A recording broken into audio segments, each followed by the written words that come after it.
Welcome to my channel! Aisa Kalayo. Please don't forget to like and subscribe. Thank you. God bless.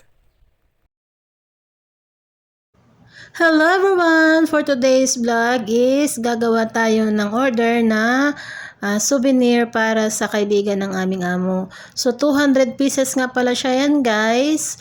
At pinagpuyatan ko yan ng 4 na gabi na magkakasunod. At ginawa namin yan ng 5 days. So yan nga siya guys. Yung kabuuan ng ginawa kong pagbuborda. So please watch and please don't forget to like and subscribe my channel. Aisa Kalayo. God bless everyone. So yun nga siya guys, yung papel na yan is, ang tawag ko dyan is snowman. So kung saan ko yan itinapat guys, doon magbuburda yung ating embroidery machine. So pag nakaganyan siya guys, is ibig sabihin magkaiba yung position ng ating machine. So kailangan niyang hanapin yan guys, katulad nyan, ilalagay natin tapos hahanapin natin kung nasaan yung snowman para doon mag-uumpisa yung pagboborda ng ating machine. So, kailangan yan guys is pantay at hindi side yung ating snowman na papel kasi yun ang susundin niya guys. Nakabaligtad man yan, naka-side o nakataas yung ulo ng snowman or nakababa yung ulo niya is yun pa rin ang susundin ng ating machine kasi yan yung pattern niya guys.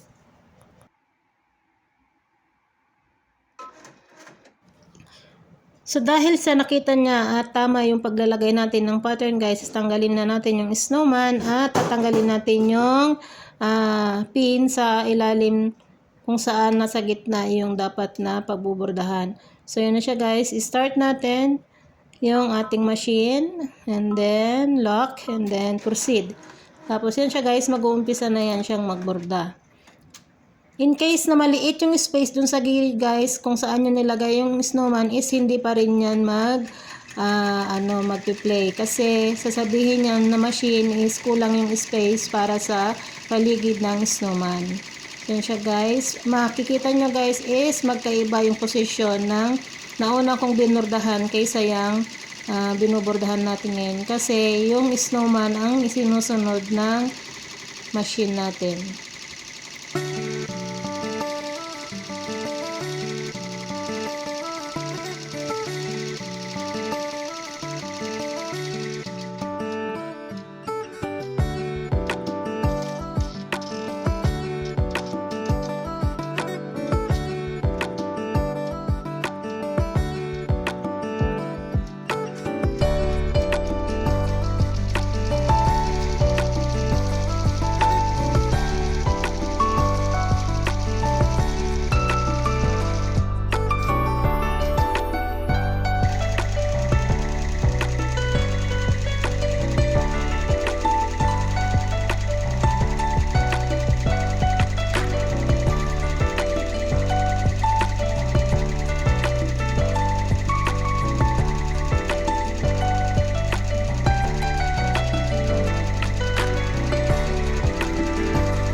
Ito pa lang 200 pieces na order ng kaibigan ng aming amo guys is very rush.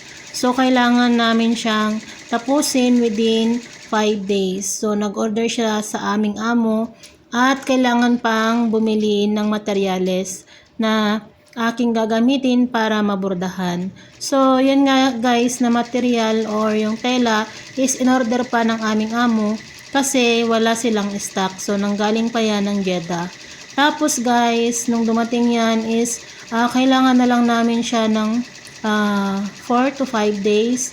4 days and 1 night kung tinapos yan guys. So kailangan kong maglaan ng panahon at oras para bantayan yung machine kasi once na naputol yung kanyang needle or naputulan ako ng kanyang sinulid is kusang magi-stop yung machine. So, kailangan kong triplehin or doblehin yung aking katawan para magbantay ng machine, gawin yung iba kong trabaho. So, sa isang pouch or sa isang borda na ganyan guys is maglalaan ako ng every 30 minutes. So, kailangan ko siyang bantayan at i-check kung tama yung borda na ginawa ng machine. Kasi once na nagkamali guys, yung ilalim niyan is magbubuhol-buhol at hindi magiging maganda yung kalalabasan ng borda ng ating material. So, yan guys. Naglaan kami talaga ng oras, ng panahon, ng effort para matapos yan.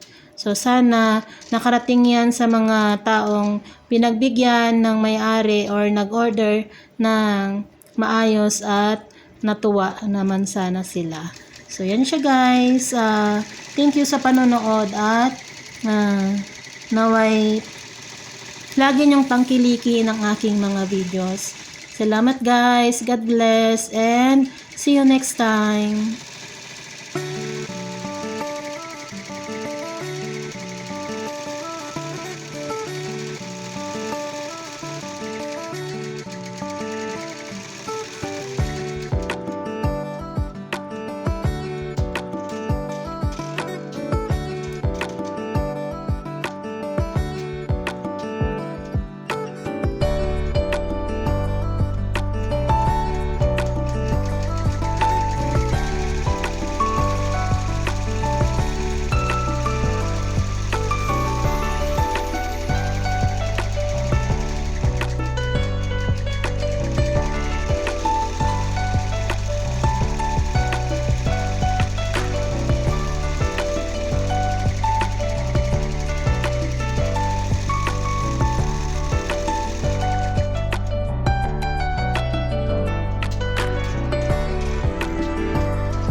Hay na nga siya guys, tapos na yung pagbuborda dito sa ating material at kailangan na nating tanggalin para makapaglagay naman tayo ng bago. Makikita nyo guys na magkasalungat yung pagbuborda sa ating material. So ibig sabihin ay sinunod niya yung snowman na papel na nilagay natin yan kanina.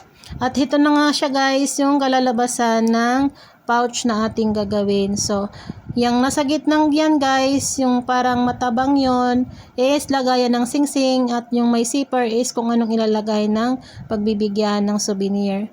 So, A&D guys, ang kanyang tatak.